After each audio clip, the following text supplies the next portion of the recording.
Adrian Gore, CEO of Discovery Limited. Thank you so much, Adrian, for joining us. So I was just going through the earnings, relatively positive half-year earnings, but I did notice cash flow earnings were negative, and we also saw the return on equity declined from 14% to 12%, potentially why we're seeing the market price action as it is right now. How do you give the market more confidence that Discovery can actually generate profit sustainably? I think our model is working incredibly well, and hopefully that's evident to the market. We've also gone through a very complex accounting standing change to IFRS 17 that makes a lot of comparisons difficult. So this is a complex time. I'm pretty comfortable the Vitality model works so well and is so evident on the data that the expansion and the growth, we had a 28% growth in new business. So the actual expansion of the model and how it's playing out is so compelling. So these are understandably complex times, but I think the actual underlying operating performance of the business has been very strong. Operating income up, operating profit up 30%. So I'm feeling confident about our growth potential. Where are you seeing growth really stemming from? Because, we were just seeing South Africa core inflation came up higher. Part of that is insurance costs. I mean, is it South Africa that is fueling that growth? Is it the UK? Where is it? It's actually intriguing. It's all over. So our SA businesses have grown very strongly. Our bank has grown strongly in SA. We're growing nicely in the UK. There's complex dynamics with the NHS. So as a private health insurer, we're growing very strongly. Our partners are going strongly around the world using the Vitality model. So in truth, we're seeing growth pretty consistently across the world. Let's talk about South Africa. Let's start here because you mentioned the bank. There's a lot of concern about the economy and the trajectory of inflation, thus, what that means for the SARB. What's your outlook right now based on what you're seeing? I mean, the SA economy has tended to consistently underperform. We've had very little economic growth, but ironically, it's actually very seldom gets into recession. So it's kind of flatlining. The cycle now of interest rates and inflation seems to be coming off. So there's some potential for growth. There's a lot of work going on energy and transport and logistics to fix a lot of infrastructure. So there is a sense of growth that we could achieve. We're coming up for an election that I think is quite seminal, but we're looking past it. I think we will be much more of the same. But I think a business like ours has to look through that and grow regardless, which is to an extent is what we've done.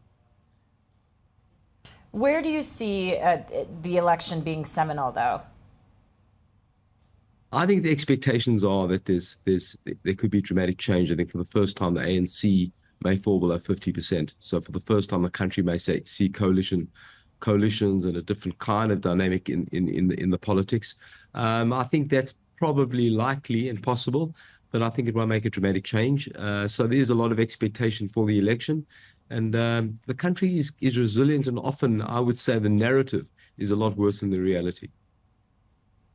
The narrative is a lot worse than reality. When we talk about the narrative, I want to talk about the narrative around this universal health care bill, because that is something that really has a bit of a negative narrative, especially from the private sector. What's your expectation for this? Do you think it's actually going to be implemented? I think there's a very strong push for the legislation, and it's a laudable goal to have universal coverage for sure. We just don't have the funding for it. So if you actually do the numbers, you find that people will have to pay dramatically more taxes and see their healthcare access go down. So it's actually a very, very difficult process to make it work. Having said that, I think all of us are committed to trying to make it work, but we've been pretty clear it cannot work without private sector collaboration. We don't have the funding. So I think it may pass into law. I think in truth, if it does, it will be, a decade or so or more until we see the ability to fund something of that scale. But the goals are laudable, and I think all of us want to try and make that work.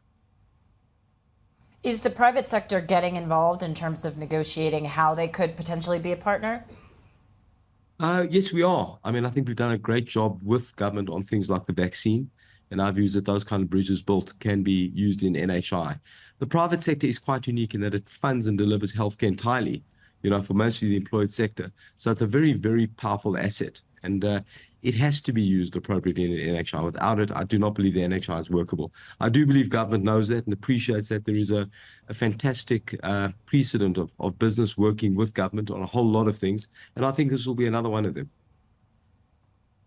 Is there something potentially to be learned from what we're seeing with the NHS in the UK, especially given your oversight of that? I think our problems are different. I mean, I think the NHS has complexity and underfunding and staff shortages, but the scale of the NHS and the amount of money that is available is so different to what we have. So you're looking at probably 5x the spend per person or more, even allowing for purchasing power parity, that I think comparisons are actually not necessarily helpful. Our challenge here is simply one of just lack of funding and very poor delivery systems in certain parts of the country. So work is required to get there. I think we'll do better, and I think we'll work hard to achieve a workable process, but I do think it will take a lot of time.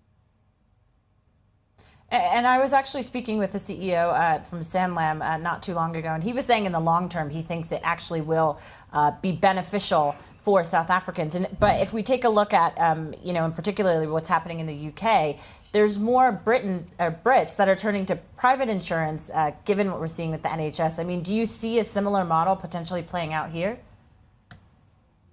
I think that I think the NHS is a remarkable system. It is 30 times bigger than the private system in the UK. So private health insurance is actually quite small. We're a private health insurer in the UK, and we're seeing much more demand for our products. But I do think, the gearing is so high that if the NHS comes off a couple of percentage points in terms of it receding a bit and private taking a bit, the scale of that private health insurance market is likely to grow quickly. So anecdotally now, the growth rates are very high. I do think aging populations increasing chronicity means that those demands are going to get tougher. And so I see the spend in both NHS and private escalating. It kind of seems inevitable. And you don't think South Africa is equipped at this point in time to be able to have something of that scale? No, I don't. I don't. We have so much GDP, and our economy is so much smaller when you spread it out across people. It really is. That's our biggest challenge, the funding of an NHI of that scale. So I'm not downbeat at all. I think that we are remarkably creative, and there's a wonderful sense of good faith in South Africa, people working together to solve problems, and I think we will. But I think that the sense of creating a national health system of the scale of the NHS is not possible. I think often those comparisons being made create a very different set of expectations. So it's a different system, different solutions, but healthcare is a complicated thing to fund sustainably wherever you are. Yeah, and let's turn to the market maybe that has the biggest healthcare market, and that is the U.S.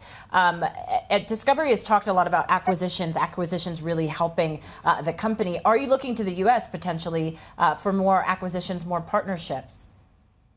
We have our Vitality shared value model effectively incentivizes people to be healthier and then prices that and structures that into insurance, health and life insurance. Our model is advancing so quickly around hyper-personalization. We are now building that in a way that we're offering it to certain US health plans, and we think that has potential. I don't see us doing any acquisitions. I think we have a massive capability. We've been in the US for a long time on the group side, working with big employers. So we think there is great potential to offer the model to health insurers that brings a very different dynamic of wellness, disease management into a hyper-personalized pathway. And we think there's potential there. I don't see us doing acquisitions, no, but I think the potential is very, very significant. What is the potential then, Adrian? Because it's also a very competitive market. So how are you approaching this when you enter into what's a very complex market? Well, I think the issue is that I think we have tremendous amounts of data that illustrate just the incredible effect behavior change has on healthcare costs and health. So we're using that data. We're using really, really sophisticated capabilities to illustrate the benefit to health plans and employers. And I don't think there's a shortcut to it. We have to illustrate that and get it out on the road. So we have a pretty big capability in the US that's taking it out there. I think the opportunity is framed by just our ability to demonstrate the effect on healthcare costs and how it comes through. And we have a lot of data to do that. So there's no shortcut here. I don't see an acquisition. I see us demonstrating it, showing it. We've done it around the world very, very successfully. We're doing it very well in the life insurance space where you're dealing with mortality risk with companies like John Hancock in the US. So there's great precedent for what we've done. We've led the space. We've created it in a way. And I'm pretty confident we can penetrate in the US. Do you think, Adrian, because we are seeing a lot of insurance companies having to increase their risk premium, just given, depending on which type of insurance you're talking about, having to increase, especially because of declining profits, is Discovery potentially looking at that as well in the markets that you're in? Well, quite the opposite. I think the model that we're using actually delivers far better financial results. So quite the opposite. I think the quality and efficiency of the model gets better results. Premiums are lower. We cover more people. That's essentially the promise we make. So I don't see us.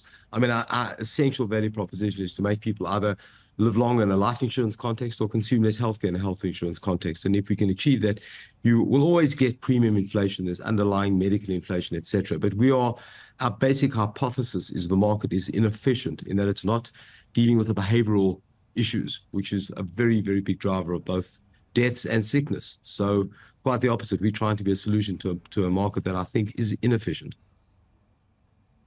And so you do think then the market will catch up to that and have that reflected on the share price eventually? I think that we have a huge amount to offer. I think the progress of the group has been tremendous over the last 5 years. And I think we have a global lead in the space of shared value insurance, the category we created. And I think that over time it will create value. The actual underlying performance of earnings has been very, very strong. And that's what we need to watch. So I think we're feeling good with where we've got to. And finally, Adrian, I mean, just going forward, what gets in the way potentially of this growth model that you have created for the business? What would get in the way of that being successful come next year? I actually think the opposite. I think we need to reveal more of the data, the ability to use AI to train some of the data so clear and evident. And I actually don't think there should be any barrier. I think our issue is revealing the strength of what we're doing, which is quite remarkable. So I'm actually feeling pretty confident and being fairly optimistic for the year ahead. It's a complex environment globally, but I think good businesses manage ambiguity and complexity. Adrian Gore, thank you so much for your time. Really appreciate it.